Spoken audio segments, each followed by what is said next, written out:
There was a morning, unremarkable to anyone else, when everything inside me quietly collapsed. The sun rose outside my window, casting warm golden light across my bedroom wall. Birds were chirping. The world was waking up. But inside me, silence. Not the peaceful kind, but the kind that feels like something is missing. Like you're watching your own life from behind a pane of glass. I opened my eyes and just stared at the ceiling. Not because I was tired, but because I couldn't remember why I should get up. I wasn't sick. I wasn't grieving.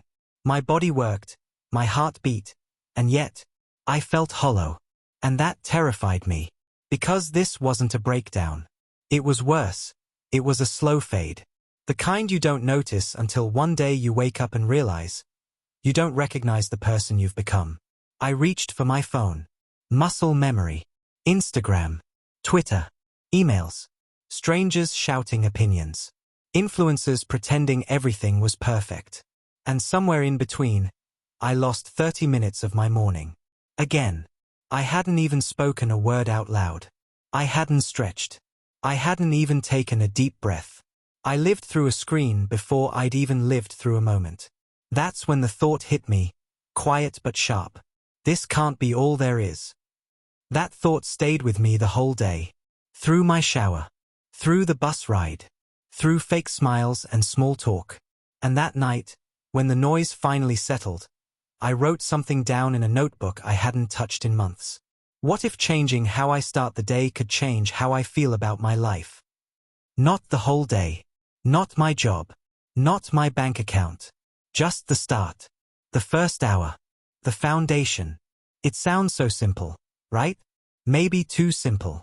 But when your mind is cluttered, your soul is tired, and your energy feels borrowed, simplicity is the only thing you can hold on to. And so, the next morning, I decided not to reach for my phone. It felt wrong. Like forgetting to wear a seatbelt or walking into a room without pants. But in that stillness, I noticed something. My breath. My thoughts. My heartbeat. I had been ignoring my existence for so long that I forgot how powerful it felt to simply be present. That morning didn't fix everything. But it did something better. It gave me a crack of light in a dark room. A place to begin. And maybe that's what you need too. Not a perfect life. Just a place to begin again. This video isn't just about morning routines. It's about reclaiming your power before the world takes it from you. It's about starting your day on your terms. Because when you own your morning, you stop being a victim of the day and start becoming the author of your life. That morning, the one where I chose not to touch my phone, wasn't a miracle. It didn't spark instant clarity or turn me into a success story overnight. But it did make me see myself clearly for the first time in months. And what I saw was hard to accept.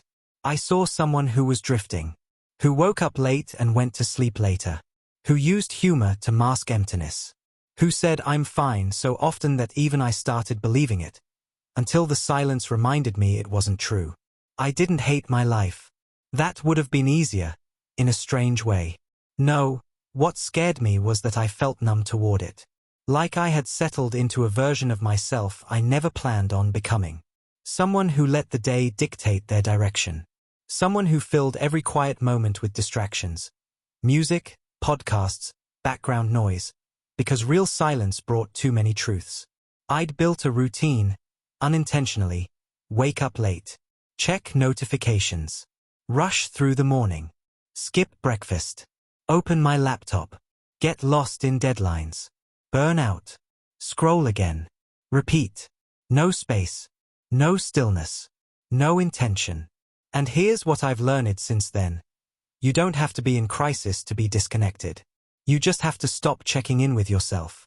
Somewhere between my ambitions and my responsibilities, I had stopped asking myself questions like, what do I want today to feel like?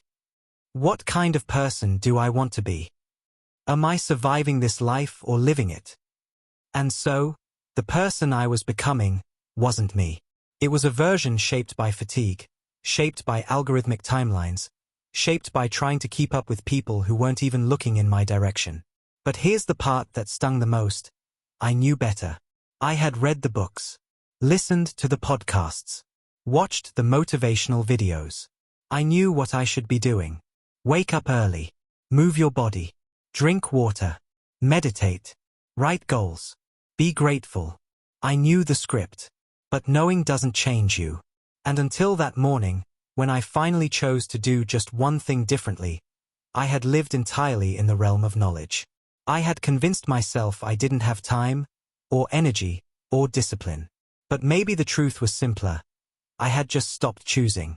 And that was my lowest point, not a dramatic rock bottom, but a quiet realization that I was giving away my mornings, and therefore my life, to autopilot. So I made a decision. A small one, but a real one. Every morning, I would start with intention. Even if it was messy, even if it was late, even if it was just one small action. That's where this story really begins. Not with perfection, but with a slow return to myself. The first habit wasn't groundbreaking. It wasn't even impressive. No cold plunges. No 5-mile runs before sunrise. No productivity hacks. It was just waking up 1 hour earlier. On purpose. For myself. I know, that doesn't sound revolutionary. But when you've spent months, even years, waking up in reaction to your life, rushing, apologizing, catching up, reclaiming just 60 minutes felt like rebellion. I didn't even know what to do with that hour at first. I'd sit there, half awake, staring out the window. Sometimes with tea. Sometimes with silence. There were days I just breathed. Days I wrote down thoughts I didn't even know were inside me. Days I watched the sun climb the sky slowly, as if it was waiting for me to notice it. And in those quiet, unpolished moments, something unexpected happened. I started hearing myself again. Not the version of me that was filtered for friends, or edited for social media, but the raw, confused, curious voice I had buried under deadlines and distractions. And that voice didn't want productivity. It wanted peace. So I made a rule, 1 hour, every morning, no inputs. No news. No scrolling. No messages. Just output. Whatever that meant. A journal entry. A walk. A prayer. A stretch. Something that poured from me, not into me. That single habit, waking up early for myself, didn't just change my morning. It changed my identity.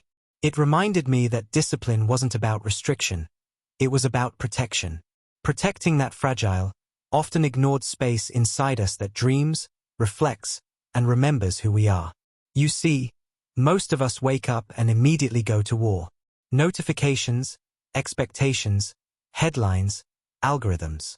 The world throws its demands at us before we've had a chance to decide who we want to be that day. But when you wake up with intention, before the noise, you build something sacred, momentum. And momentum is powerful. It doesn't ask if you feel ready. It just carries you forward. I began to notice that my anxiety quieted in those hours. Not because life got easier, but because I started the day by proving to myself, I can show up. For me. That was the first real win I'd had in a long time. And it was enough to build on. The habit didn't fix everything, but it cracked open the day and let a little light in.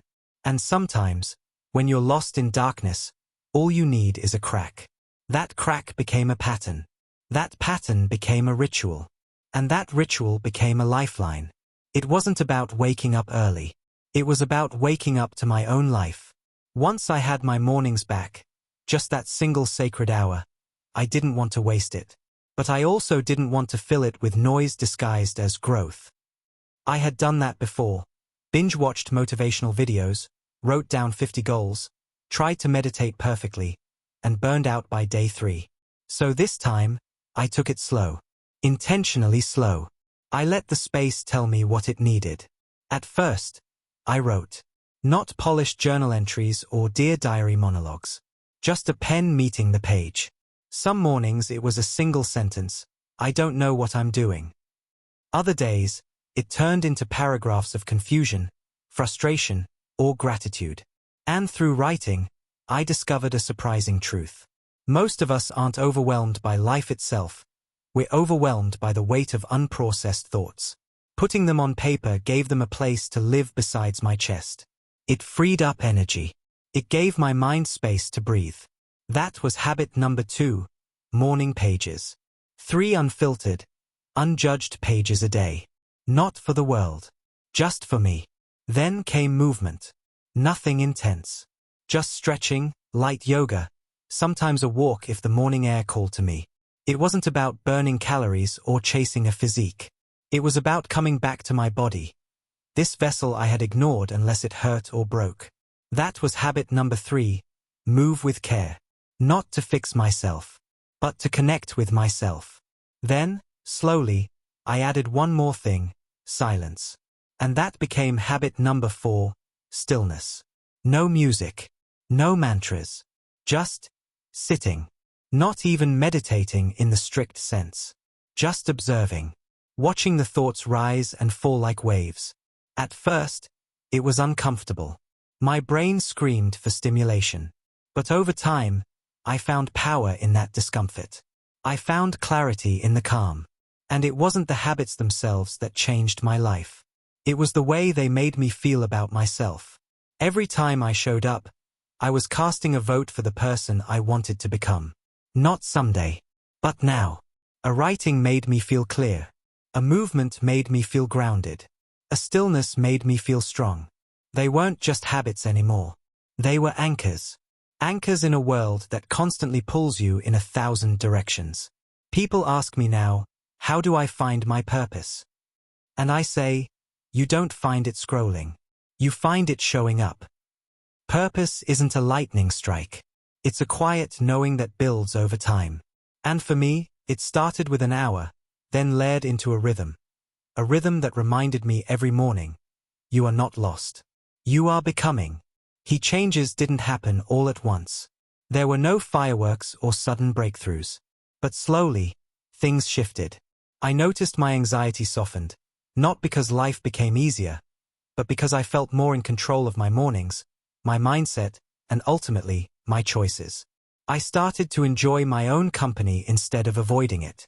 I slept better, thought clearer, and handled stress with more calm. Friends began to notice the change.